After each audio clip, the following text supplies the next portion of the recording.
अस्सलाम वालेकुम दोस्तों, एस्टेब्लिशमेंट अगला वजीर आजम किसको देखना चाहती है, किसको बनाना चाहती है, इस हवाले से जो फैसला साज कुव्वतें हैं वो सर जोड़कर बैठी हुई हैं और आगे का जो मंजरनामा है उसको तश्कील दिया जा रहा है। इसीलिए जो बिलावल भुट्टो जरदारी और आसिफ अली जरदारी हैं वो घबराए हुए हैं और बिलावल भुट्टो जरदारी ने जो हालिया जलसे में एक बयान दिया, हुकूमत के खिलाफ बयान दिया और यहां तक उन्होंने कह दिया कि जो मौजूदा बजट विफाकी हुकूमत ने पेश किया है, अगर उनके मुतालबात यानी पीपल्स पार्टी के मुतालबात ना माने गए तो अगले बजट को वोट नहीं दिया जाएगा।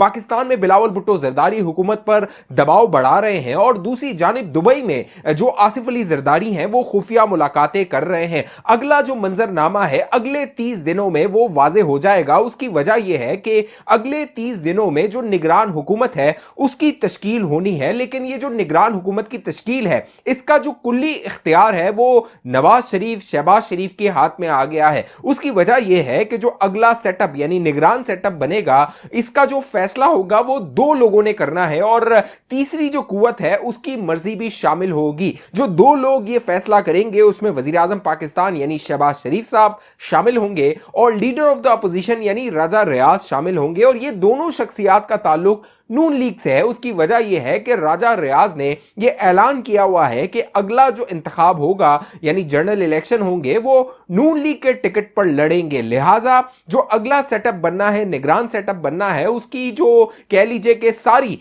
जो तश्कील है वो नून लीग के हाथ में आ गई है। इसीलिए आसिफ अली जरदारी बेचैन हो रहे हैं, दुबई में खुफिया मुलाकातें कर रहे हैं और पाकिस्तान में बिलावल भुट्टो जरदारी जो हुकूमत है, मौजूदा हुकूमत, उस पर अपना दबाव बढ़ा रहे हैं। जब बिलावल भुट्टो जरदारी ने बयान दिया सैलाब मुतासरीन के हवाले से कि फंड्स जारी किए जाएं, तो जो शहबाज शरीफ साहब वजीर आजम हैं उन्होंने इजलास बुलाया और ऐलान कर दिया कि ये फंड्स जो है वो मुख्तस कर दिए जाएंगे, जारी कर दिए जाएंगे। साथ साथ जो एहसन इकबाल साहब हैं उन्होंने एक जलसे में बाकायदा नारवाल में बिलावल भुट्टो जरदारी की तनकीद का जवाब दिया और कहा कि जो मुश्किल मरहला था वो अब तक गुजरा नहीं है, लिहाजा इस तरह के बयानात ना दिए जाएं। लेकिन जो पीपल्स पार्टी के जराए हैं वो ये दावा कर रहे हैं, ये बता रहे हैं कि पीपल्स पार्टी जो आइंदा की इलेक्शन है उसकी हकमत अमली तश्कील दे रही है और इसका आगाज कराची में जो मेयर का इलेक्शन हुआ था उससे हो गया था। बाकायदा मेयर का जो इंतखाब था वो पीपल्स पार्टी ने जीत लिया। इसकी जो पीछे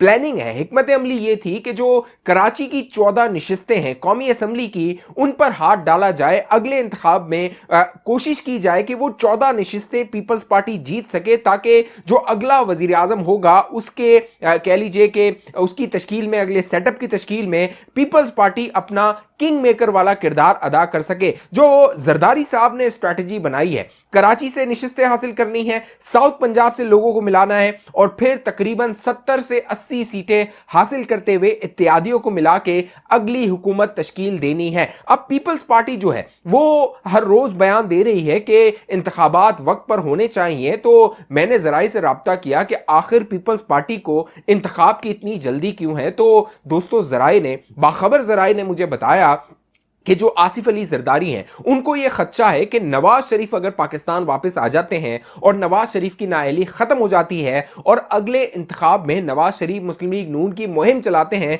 तो बहुत बड़ा वोट है जो नून लीग अपने साथ इकट्ठा कर सकती है, अगली नशिस्तें जो है वो हासिल कर सकती है। साथ साथ जो जरदारी साहब हैं उनकी हिकमत अमली यह है कि जो मौजूदा हुकूमत है यानी इसका जो चेहरा है वो नून लीग है। सारा जो माशी तबाही, माशी बर्बादी जो इमरान खान ने मचाई थी, डिफॉल्ट होने से इस हुकूमत को बचाया गया, मौजूदा हुकूमत ने बचाया पाकिस्तान को डिफॉल्ट होने से। लिहाजा जो मुश्किलात हैं अवाम पर, इसका सारा बोझ नून लीग पे डालते हुए, क्योंकि वजीर आजम शहबाज शरीफ साहब हैं, वजीर खजाना इसाक डार हैं, लिहाजा पीपल्स पार्टी की हिकमत अमली यह है कि सारा बोझ मुस्लिम लीग नून पे डाला जाए और अगला जो इलेक्शन मुहिम होगी वो नून लीग पर तनकीद करते हुए, नून लीग पर इल्जामात लगाते हुए, सारा बोझ डालते हुए इलेक्शन को लड़ा जाए। साथ साथ जो पीपल्स पार्टी हिकमत अमली बना रही है वो तहरीके इंसाफ के वोट बैंक को हासिल करने की है। बाकायदा जो 2018 में आपको याद होगा जो आसिफ अली जरदारी और इमरान खान के जो ताल्लुकात थे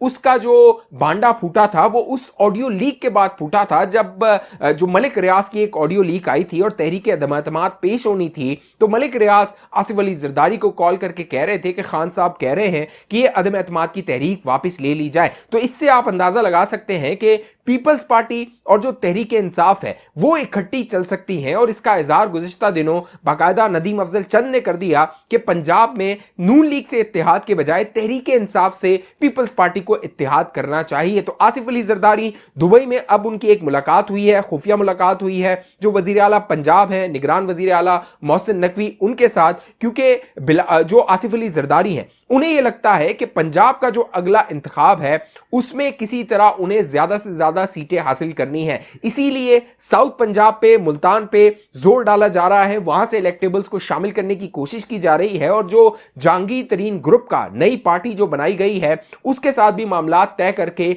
अगले सेटअप में अपनी मर्जी का जो कह लीजिए वजीर आजम है वो लगाने की आसिफ अली जरदारी कोशिश कर रहे हैं। लेकिन दूसरी जानिब जो नून लीग है वो भी खामोश नहीं है, वो भी अपनी हिकमत अमली बना रही है। जहां मुतहरिक है पीपल्स पार्टी, वहां नून लीग जो है वो उतनी ज्यादा मुतहरिक नहीं है, लेकिन खामोश हिकमत अमली बनाई जा रही है। और जरा ये दावा कर रहे हैं कि जो अगला इंतखाब है, क्योंकि नून लीग ने 17 जुलाई के इंतखाबात में 2022 में जो टिकट दिया था जो मुनर्रफीन थे तहरीक इंसाफ के, उस पर जो नून लीग थी उसको उसका खमियाजा भुगतना पड़ा था। लिहाजा अब नून लीग ने फैसला किया है कि जो नून लीग का अपना कोर वोटर, कोर सपोर्टर और कोर उम्मीदवार हैं जो कि नजरियाती हैं, उन्हें टिकट दिया जाएगा और अगले इंतखाब में उन्हें लड़वाया जाएगा। अब जो नवाज शरीफ साहब हैं जब वो पाकिस्तान वापस आते हैं तो जो उनकी नाअहली को खत्म होने के लिए तकरीबन 3 से 4 माह जरूर लगेंगे। लिहाजा हिकमत अमली यह बनाई गई है कि जो मौजूदा विफाकी हुकूमत है यानी कौमी असम्बली है उसको 13 अगस्त से पहले तहलील किया जाएगा ताकि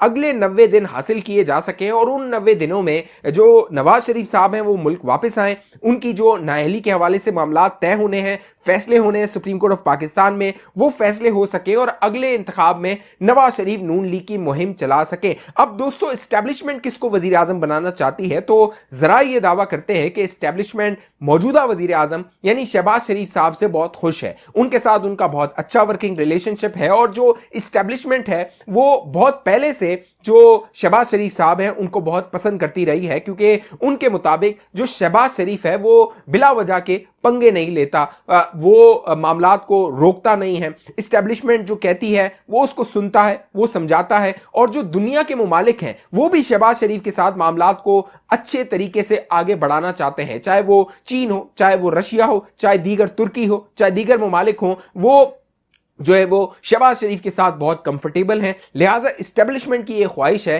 कि जो अगला सेटअप हो उसमें भी शहबाज शरीफ साहब वजीर आजम हो। अब तो ये आने वाले दिन फैसला करेंगे कि शहबाज शरीफ बतौर वजीर आजम जो है वो सामने आ सकते हैं या नहीं आ सकते। लेकिन जो एस्टेब्लिशमेंट जो अब ड्राइंग बोर्ड पे पूरी एक हिकमत अमली बना रही है, उस हिकमत अमली में ये सोचा जा रहा है। फिर जो बिलावल भुट्टो जरदारी हैं उन्हें वजीर खारजा रखा जा सकता है अगले सेटअप में, और जो मौजूदा सेटअप चल रहा है इसको इसी तरह ही इलेक्शन के बाद आगे बढ़ाया जा सकता है। अब जो इंतखाब होगा उसमें जब वोट पड़ेगा तो ही सारे मामलात मंजर आम पर आएंगे। लेकिन जो तहरीक इंसाफ है इमरान खान के साथ वो अगले इंतखाबात में नहीं जा सकती है। इसीलिए इमरान खान साहब अपनी तकरीर में जनरल आसिम मुनीर से मुलाकात करने की मिन्नतें कर रहे हैं, गिरिया कर रहे हैं, लेकिन जनरल आसिम मुनीर उनसे मिलने को तैयार नहीं है। जरा ये दावा करते हैं कि जनरल आसिम मुनीर और फौज अब इमरान खान के साथ बात नहीं करना चाहती। उसकी वजह यह है कि इमरान खान मौजूदा सिस्टम में जो एस्टेब्लिशमेंट है उसको कुछ देने के काबिल नहीं रहे हैं। इससे पहले जो जनरल फैज हमीद थे, जनरल बाजवा थे, उनके अपने अपने जाती मफादात इमरान खान के साथ जुड़े हुए थे। जनरल कमर जावेद बाजवा को एक्सटेंशन चाहिए थी जो उन्होंने 2019 में हासिल कर ली। जनरल फैज हमीद को अगला आर्मी चीफ बनना था जनरल बाजवा के साथ। इसीलिए ये दोनों जो एस्टेब्लिशमेंट थी, चाहे वो ISI हो चाहे आर्मी चीफ GHQ हो, ये दोनों इमरान खान को सपोर्ट कर रहे थे। मौजूदा हालात में जो जनरल आसिम मुनीर हैं उन्हें इमरान खान कुछ ऑफर नहीं कर सकते, कुछ दे नहीं सकते। वो आर्मी चीफ उनकी तैनाती होनी थी, वो तैनाती हो चुकी है। इमरान खान ने बहुत कोशिश की जनरल आसिम मुनीर का रास्ता रोका जाए, लेकिन उसमें उन्हें नाकामी हुई। जो DG ISI general Nadeem Anjum है वो चंद माह में जो है वो अपने ओहदे से हट जाएंगे, नया DG ISI आ जाएगा। लिहाजा ना इमरान खान जनरल नदीम अंजुम को कुछ दे सकते हैं, ना ही जनरल आसिम मुनीर को दे सकते हैं। एक्सटेंशन का जो मामला है जनरल आसिम मुनीर का वो 3 साल के बाद देखा जाएगा। लिहाजा इमरान खान एस्टेब्लिशमेंट के लिए इररेलेवेंट हो चुका है। जो पीपल्स पार्टी और नून लीग है वो बहुत कुछ ऑफर कर सकती है। लिहाजा